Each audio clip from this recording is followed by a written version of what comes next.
ఇండియాలోనే అతి తక్కువ ధరలకి రత్నాలనందించే ఏకైక సంస్థ 6JVR.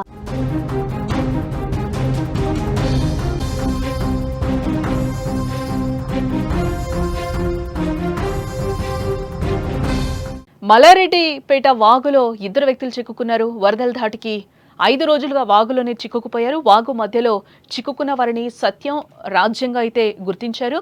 ఒకరిని రక్షించిన అధికారులు రెస్క్యూ బృందం తాను హార్ట్ పేషెంట్ అంటూ కూడా రెండో వ్యక్తి భయపడుతున్నారు. రక్షించేందుకు అధికారులు కూడా అక్కడ ప్రయత్నిస్తున్నారు. తెలంగాణలో కురుస్తున్న వర్షాలకు వాగులు వంకలు ఉధృతంగా ప్రవహిస్తున్నాయి. ఈ వర్షాల ధాటికి రాజన్న సిరిసిల్ల జిల్లాలోని భీముని మల్లారెడ్డిపేట వాగులో ఇద్దరు వ్యక్తులు చిక్కుకుపోయారు. వాగులో ఇరుక్కుపోయిన ఈ ఇద్దరు పేర్లు కూడా సత్యం రాజ్యంగా అయితే గుర్తించారు. వారు గత 5 రోజులుగా వాగు మధ్యలో చిక్కుకుని సహాయం కోసం ఎదురుచూపులు చూస్తున్నారు. సమాచారం అందుకున్న అధికారులు వెంటనే రెస్క్యూ ఆపరేషన్ అయితే మొదలు పెట్టడం జరిగింది. అప్పటికే వారి చుట్టూ వాగు ఉధృతంగా ప్రవహిస్తుంది. దీంతో రక్షించే ప్రయత్నాలు మొదట చాలా కష్టంగా మారాయి. ఎట్టకేలకు అధికారులు ఒకరిని బయటకు తీసుకురావడంతో విజయం సాధించారు.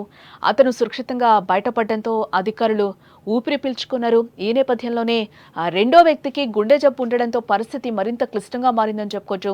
అతడు వాగులోంచి బయటకు వచ్చేందుకు చాలా భయపడ్డాడు. తను హార్ట్ పేషెంట్ను అంటూ కూడా బిక్కుబిక్కుమంటూ కూడా వణికిపోయాడు. దీంతో అధికారులకు ఏం చేయాలో తెలియని పరిస్థితి నెలకొంది అక్కడ. అయినా సరే అతనికి ధైర్యం చెప్పి ఎలాగైనా రక్షిస్తామని అధికారులు హామీనిచ్చారు. ప్రస్తుతం అతన్ని బయటకు తీసుకొచ్చే ప్రయత్నాలు అయితే అక్కడ కొనసాగుతున్నట్లుగా కూడా మనకి తెలుస్తోంది. ప్రమాదం మేము ఆడ ఉండగా సడన్లీగా వాగు వచ్చింది అనుకో, మేము సడన్లీ ఆగిపోతాం. లేకుంటే వాగు వస్తుంది అని తెలిస్తే మాకు బిఫోర్ అర్థమైతే మేము పోము. మొన్న వచ్చింది సడన్లీ వాగు. మేము మోటార్లు షాటర్లు చూసుకుంటూ అక్కడ ఉన్నాం. ఒక 15-20 నిమిషాలనే కవర్ అయిపోయింది. మేము రాజాలకపోయినాం. అయినా మాకు అడ్వాన్స్గా పెట్టుకొని ఉంటాం ఇట్లా జరుగుద్దని. అదే మేము తినుకుంటూ అక్కడ ఉన్నాం. మేము భయపడి సార్ ఈ రూప్ యాక్సెస్ మీద రావడానికి కొంచెం ఇబ్బంది ఉంటుంది. మేము ఈత కంటే సహకరిస్తాం కానీ మాకు తెలియదు కదా ఇట్లా చేతులు కాళ్ళు కట్టేసి తీసుకొస్తే కొంచెం భయపడి రామన్నట్టు అట్లా. అదే ప్రాబ్లం మాకు.